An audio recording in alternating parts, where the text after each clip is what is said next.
Selamat sore pemirsa, Anda masih menyaksikan BTV Era Baru Informasi bersama saya Nisrina Kirana. Pemirsa, tahun 2026 ini merupakan tahun yang penuh dengan tantangan dan tidak hanya karena dinamika yang terjadi di dalam negeri, tapi juga adanya sejumlah tantangan global. Lalu bagaimana arah dan proyeksi pertumbuhan ekonomi Indonesia di tahun 2026? Head of Editorial Research Data1.com akan menjelaskannya untuk Anda berikut ini.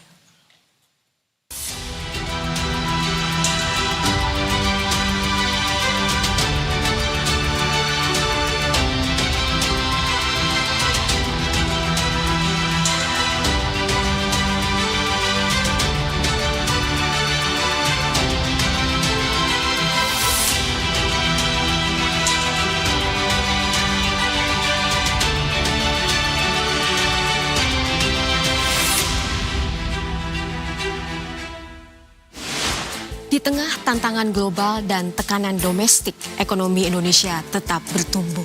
Sejumlah sektor mencatat kinerja positif, sementara sektor lainnya menghadapi perlambatan. Lalu bagaimana gambaran lengkap ekonomi nasional saat ini dan kemana arah pertumbuhan Indonesia pada 2026? Untuk menjawabnya, kita akan melihat pertumbuhan ekonomi 2025. Kuartal 1 2025 ekonomi Indonesia tumbuh di angka 4,8% year on year. Kuartal kedua bahkan melejit hingga ke angka 5,12% year on year. Pada kuartal ketiga, perekonomian Indonesia masih tumbuh stabil di angka 5,04%. Bahkan dengan capaian ini pertumbuhan ekonomi Indonesia bisa dikatakan tetap bertahan di atas level 5% year on year. Salah satu yang menjadi kunci utama penggerak pertumbuhan ekonomi Indonesia yang berkelanjutan adalah investasi. Kita lihat bahwa sepanjang 2025 sektor logam dasar, barang logam bukan mesin dan peralatannya menyumbang 13,7% terhadap total nilai investasi nasional. Nilainya mencapai 196,4 triliun rupiah. Diikuti sektor transportasi, gudang dan telekomunikasi yang mencapai 163,3 triliun rupiah.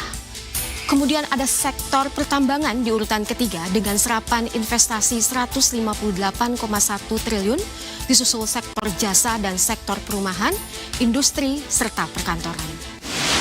Di tahun 2026, Bank Indonesia memperkirakan pertumbuhan ekonomi Indonesia akan berada pada kisaran 4,9% hingga 5,7%. Ditopang oleh lonjakan kinerja beberapa sektor jasa dan infrastruktur. Sektor apa saja? Kita lihat bersama. Pertama, ada sektor transportasi dan pergudangan yang diproyeksikan tumbuh paling tinggi, yakni pada kisaran 10,8% hingga 11,6% secara tahunan. Kemudian kedua, ada sektor informasi dan komunikasi diproyeksikan bisa mencapai sekitar tumbuh dalam kisaran 8,0% hingga 8,8% pada 2026. Pertumbuhan ini sejalan dengan akselerasi digitalisasi ekonomi dan keuangan yang terus didorong oleh otoritas moneter dan pemerintahan. Ketiga, sektor jasa keuangan dan konstruksi juga diprediksi tumbuh di atas proyeksi ekonomi nasional yakni 7,6% hingga 8,4%. Melesat dari estimasi pertumbuhan 4,9% hingga 5,7% pada tahun 2025. Sementara sektor konstruksi, kita bisa lihat di sini akan diperkirakan melesat di kisaran 7,5% hingga 8,3% pada 2026.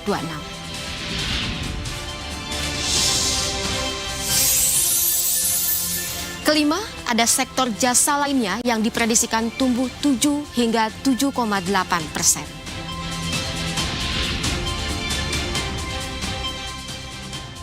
Untuk menjaga stabilitas pertumbuhan ekonomi nasional, pemerintah juga mengupayakan langkah strategis dan salah satunya dengan optimalisasi program-program prioritas yang dirancang agar langsung menyentuh rakyat sekaligus mendorong aktivitas ekonomi.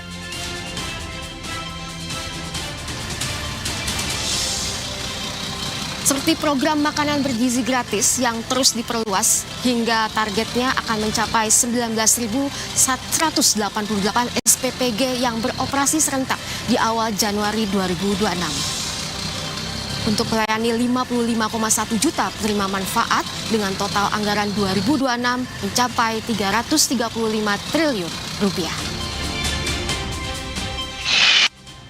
Dan pada 2026 ini MBG tidak hanya fokus pada intervensi gizi, tapi juga peningkatan kualitas layanan SPPG serta penguatan edukasi gizi. Program prioritas kedua adalah Koperasi Desa Merah Putih atau KDMP. Menteri Koperasi Ferry Juliantono menargetkan 80.000 unit Koperasi Desa Merah Putih akan siap beroperasi pada Maret 2026. Hingga Desember 2025 sudah sekitar 27.000 gerai KDMP telah memasuki tahap pembangunan. Dan dalam APBN 2026, pemerintah mengalokasikan dana desa hingga 60,6 triliun rupiah, termasuk untuk mendukung pembangunan dan operasional KDMP.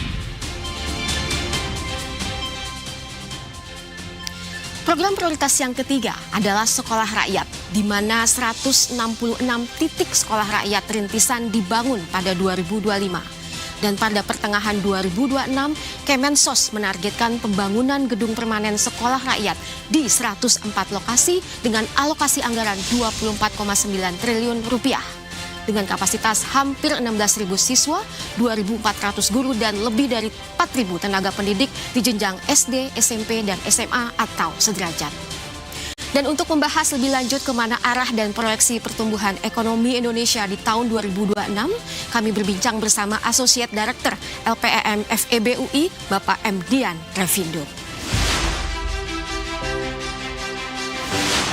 Selamat siang Bapak, apa kabar Bapak? Siang, baik.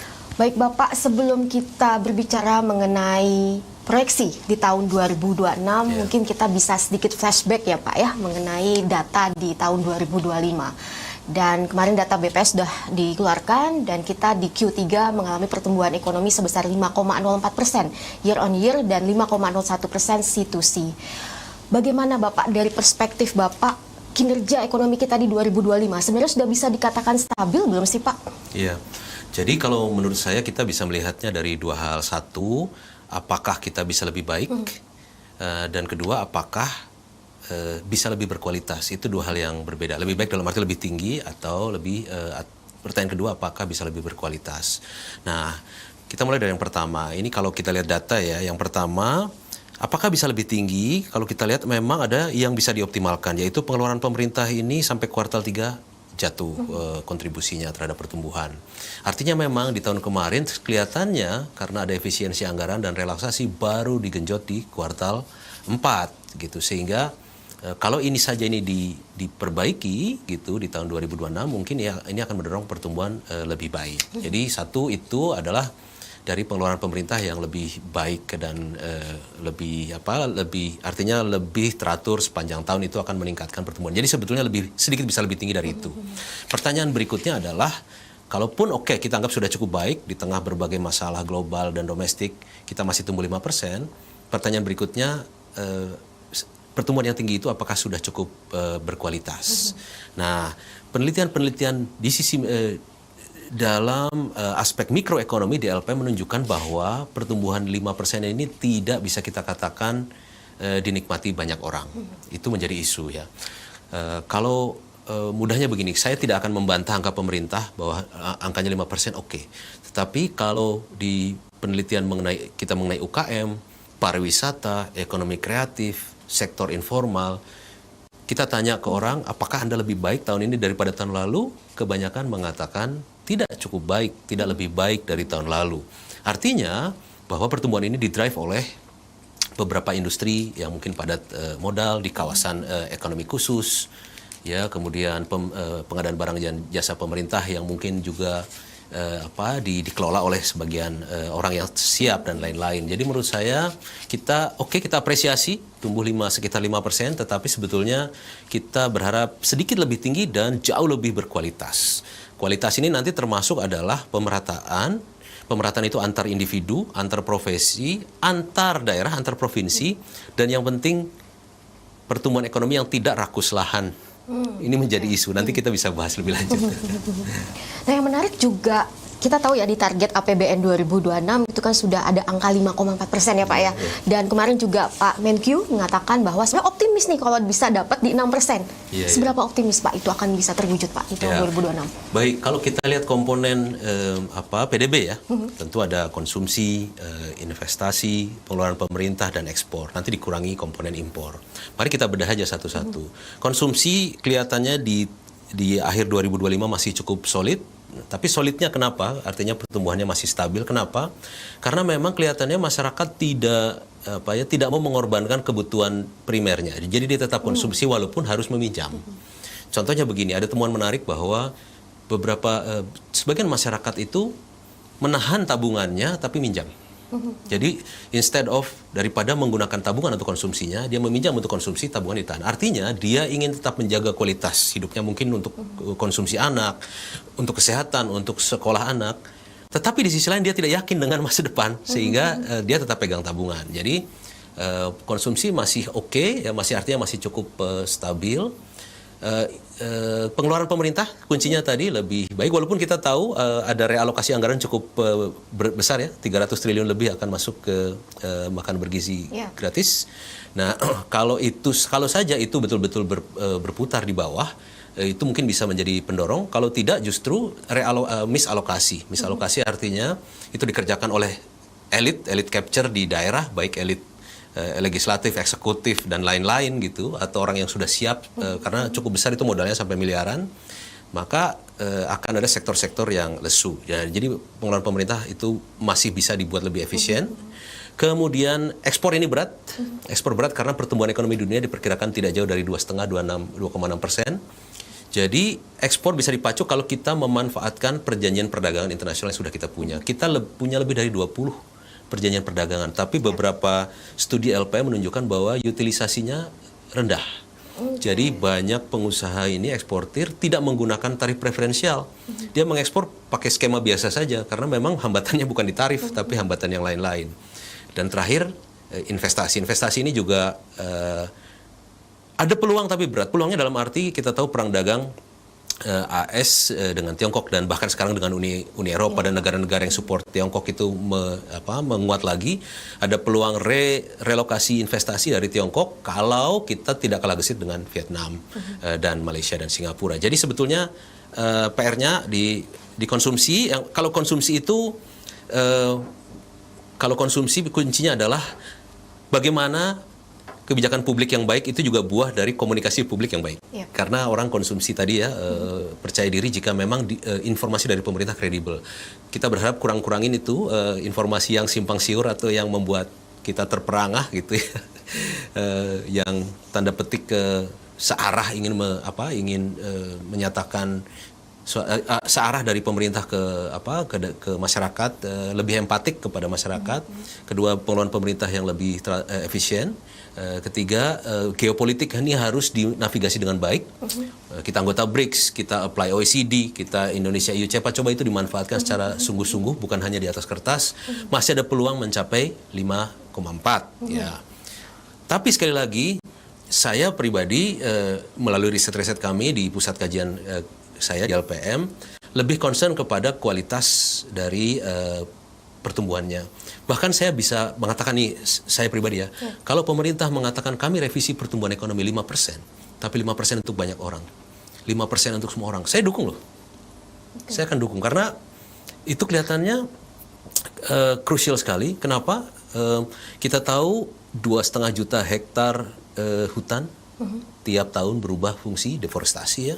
80.000 hektar lahan pangan tiap tahun berubah menjadi manufaktur perumahan dan lain-lain.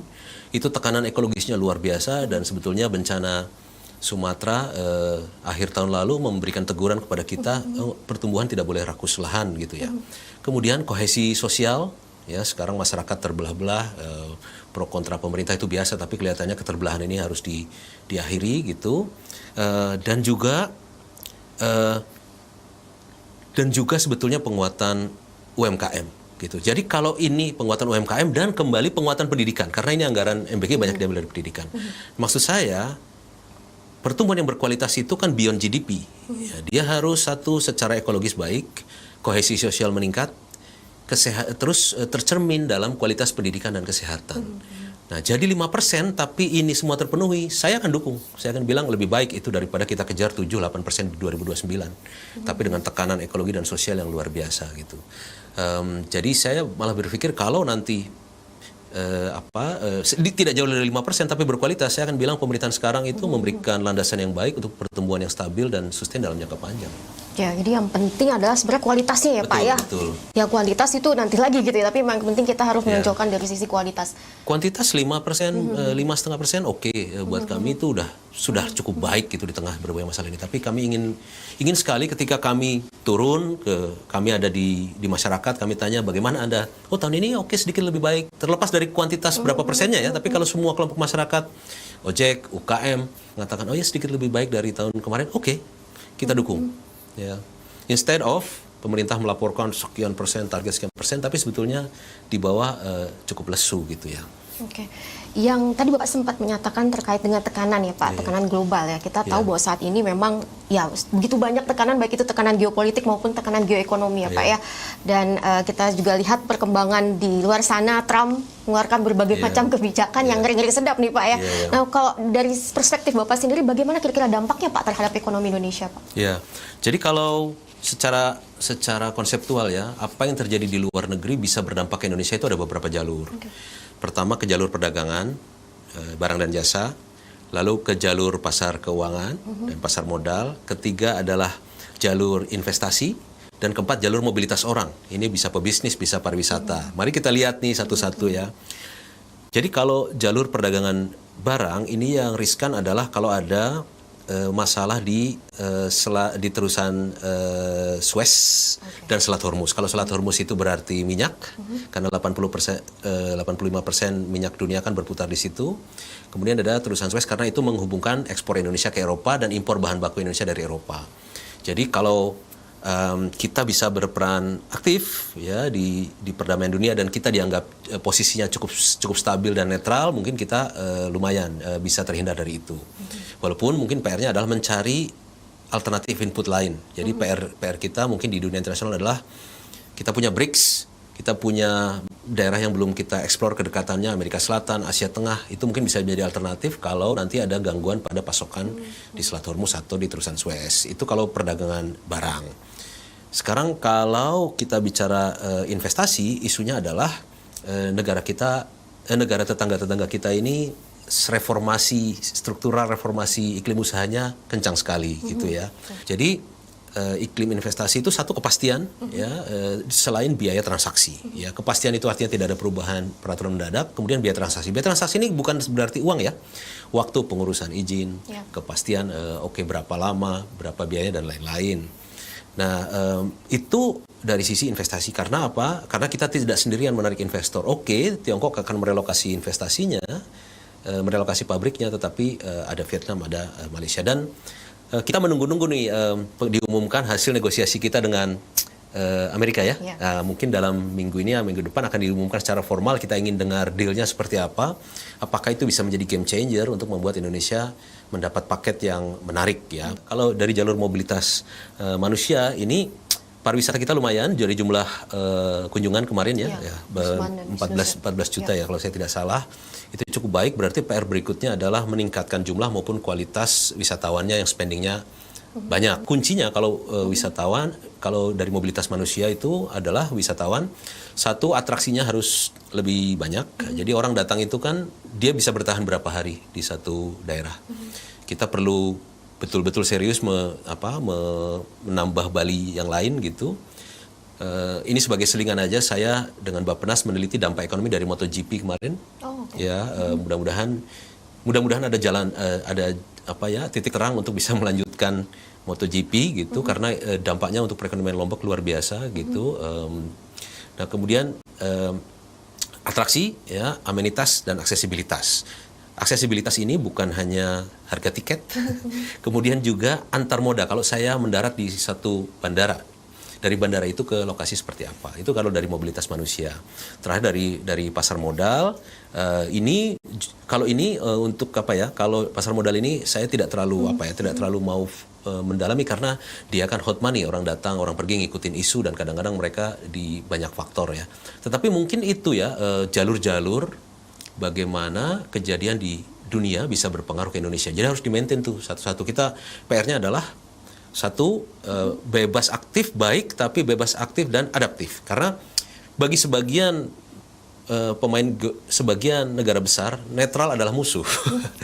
Bagi US, netral adalah you are not with us, ya kan? You are either with us or against us gitu. Nggak ada netral gitu. Jadi harus pandai-pandai.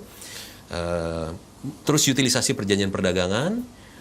Terus tingkatkan kualitas atraksi, amenitas dan aksesibilitas ya, dan ada harmonisasi iklim berusaha dari pusat daerah maupun di antar kementerian untuk bisa berinvestasi. Itu mungkin kunci kebijakan utamanya. Oke, yang menarik ketika Bapak mengatakan terkait dengan pariwisata ya Pak ya tadi ya, saat ini mungkin memang kunjungan wisatawan Nusantara maupun dari mancanegara juga sudah meningkat, tapi mungkin kan itu hanya bersifat momentum ya Pak ya, jadi hanya pada saat festive season seperti di Lebaran, kemudian di Nataru kemarin.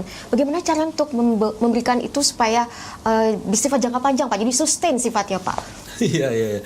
Ini memang menarik dan PR besar ya. Satu adalah kita perlu atraksi yang sepanjang tahun ada.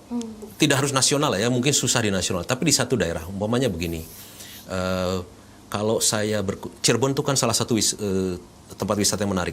Kalau saya datang ke Cirebon, selama seminggu ke depan saya bisa full activity nggak? Besok ada acara apa, besoknya ada acara apa.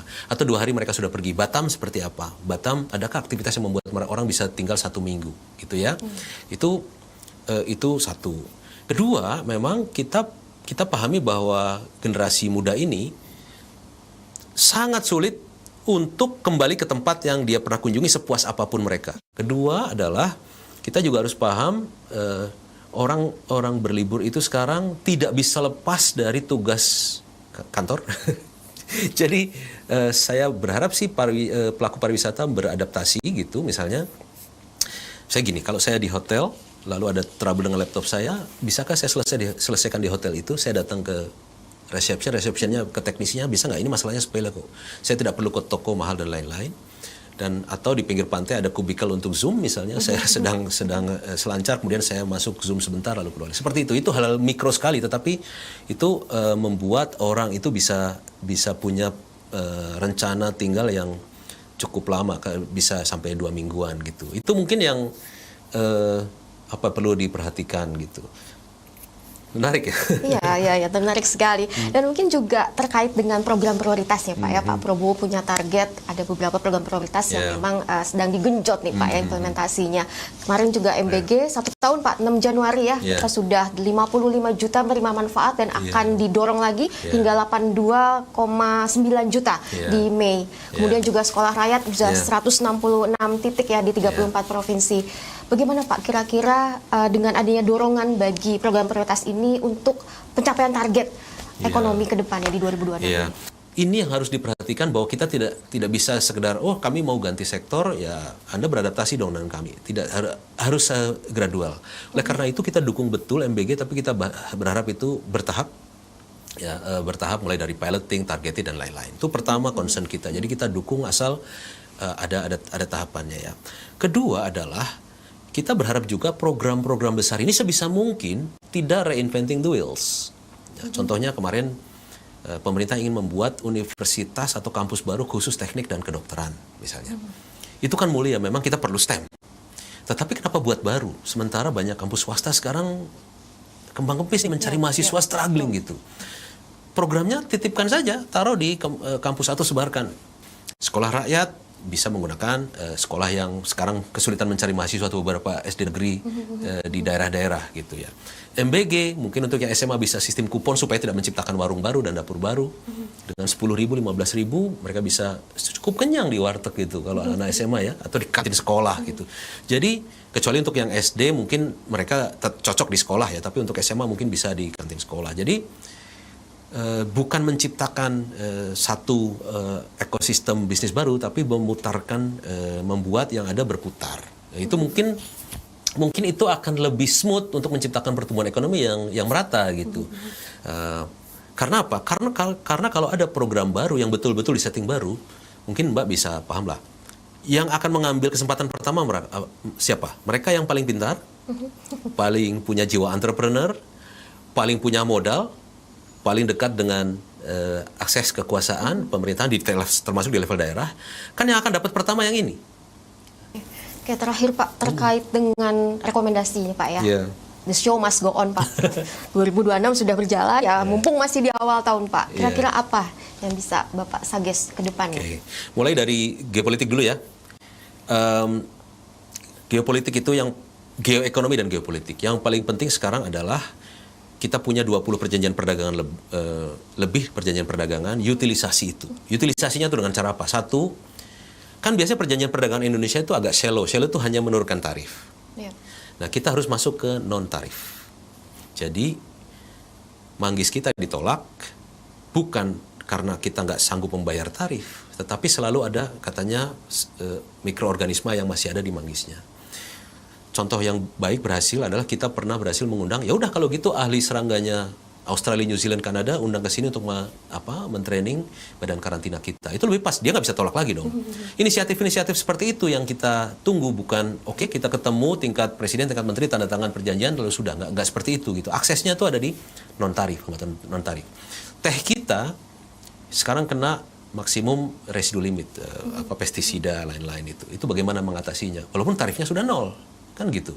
Itu di internasional, dan kita harus, itu pertama ya, memanfaatkan perjanjian perdagangan dengan betul-betul going details ke non-tarif measure. Lalu kita harus pandai bermain di antara raksasa-raksasa ini. Kita join BRICS, tapi setelah kita lihat BRICS tuh tidak ada skema ekonominya loh Mbak. Kalau dia nggak ada pembebasan tarif, nggak ada pembebasan non tarif. Jadi dia tempat kumpul-kumpul pemain besar selatan untuk menunjukkan kami punya teman, kami tidak takut. Sebatas itu, tapi sebetulnya tidak ada manfaat ekonomi langsung selain mungkin kita dapat bank pembiayaan New Development Banks yang di belakangnya itu tentu ada Tiongkok. Jadi di internasional, nah terus lagi keluar adalah PR-nya adalah menyampaikan ke publik, ke dunia, bahwa Indonesia itu aman, konsisten kebijakannya, dan disiplin fiskal. Ya. Nah, karena persepsi itu yang harus kita bangun. betul, Ya, Pak. karena orang yang kita, kalau saya jadi pemberi pinjaman atau saya menjadi investor, saya senang memberi kepada orang yang disiplin keuangan kan. Nah, ini kan defisit anggarannya sudah 2,9% kan. Defisit APBN-nya 2,9% dari GDP. Itu pun belum semua pihak di luar percaya bahwa itu angka itu betul. Ada yang menduga sudah lebih dari 3% kan. Itu sinyal yang kurang tepat keluar, karena itu bisa dianggap sinyal tidak disiplin. Itu bisa membuat kesulitan kita dalam mengakses funding maupun investment di luar. Itu di luar ya. Nah, di dalam negeri PR utamanya adalah konsolidasikan program-program nasional itu dengan bisnis masyarakat yang sudah ada, dan kebijakan publik yang baik adalah yang dikomunikasikan dengan baik ke publik. Nah, itu mungkin beberapa catatan dari saya sih gitu. Oke. Ya. Terima kasih banyak Sama-sama. Pak Revindo. Demikian pemirsa, bincang-bincang kita bersama LPM UI dan diwakili oleh Pak Revindo. Mungkin saya mencatat beberapa kesimpulan tadi ya Pak ya, terkait dengan strategi atau langkah ke depan di 2026. Ada utilisasi perjanjian yang mungkin kita perlu optimalkan, kemudian juga kita perlu mengoptimalkan juga faktor-faktor atau pilar pertumbuhan di 2026, salah satunya terkait dengan pariwisata, kemudian juga mendorong program prioritas nasional. Demikian, kami mohon pamit, selamat siang.